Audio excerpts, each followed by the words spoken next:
I appreciate the time. Thank you, Mr. Speaker. I rise today in opposition to the passage of the rule and H.R. 5682, the underlying bill.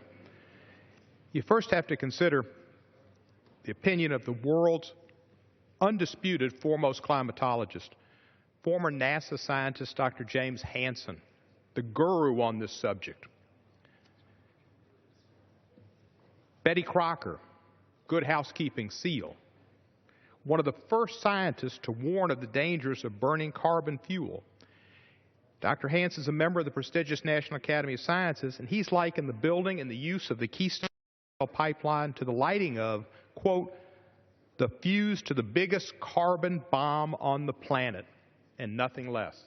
The fuse to the biggest carbon bomb on the planet. That's Dr. Hansen. Dr. Hansen's warned the completion of this pipeline will only reinforce our dependence on fossil fuels, not strengthen our nation's energy independence, as has been argued by some of my friends on the other side.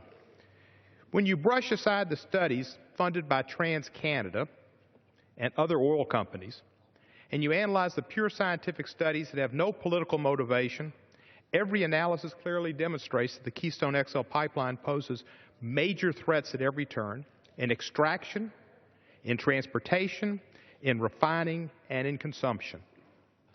Nationwide, about 3.2 million gallons of oil spill from pipelines every year. Spills such as those pollute drinking water, ruin American farmland, potentially destroy sacred tribal grounds, and create an uninhabitable environment for homeowners. In fact, in Kalamazoo, Michigan, there was a spill in 2010 of tar sands oil. Cost $1.2 billion and years and years and years to clean up. That's where the permanent jobs are going to be created, in cleaning up the spillage. And that's not the kind of jobs the American people want. Building a pipeline carries the dirtiest oil from Canada to the Gulf of Mexico, and is exactly the opposite of addressing climate change, which is what we should be doing today.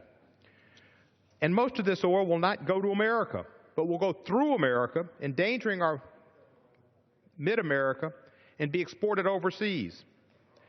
There are no export restrictions on non-domestic crudes. H.R. 5682 is a special interest earmark that will make the U.S. a permanent conduit to international markets for one of the dirtiest fuel sources on the planet. My colleague and friend says that we're going to be helping our friend. Yes, Canada's our friend. We play hockey with them, basketball, whatever. But this oil is going to go to our other friend, China. This is about Canada shipping oil through America, endangering American lands to supply the Chinese with oil. The Keystone XL proponents like to talk about these jobs it would create, but the vast majority are temporary. The permanent jobs measure but 35. And as I said, the permanent jobs will really be cleanup. Might I have an extra 30 seconds? Gentleman's time has expired. Can I ask for another? I yield additional 45 seconds to the gentleman. Gentleman from Tennessee is recognized for 45 seconds. Thank you. As was mentioned by Mr. Polis, these jobs are important if they're in transportation infrastructure. That creates real jobs in this country, getting goods to market. And my friends on the other side have resisted transportation infrastructure jobs. Clean energy is permanent jobs. Wind and solar is permanent jobs. The only permanent jobs are the cleanups.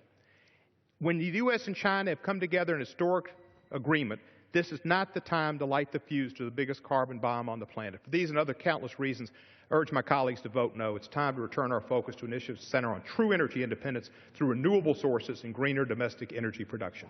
Thank you, and I yield back the balance of my time. Gentleman yields back his time.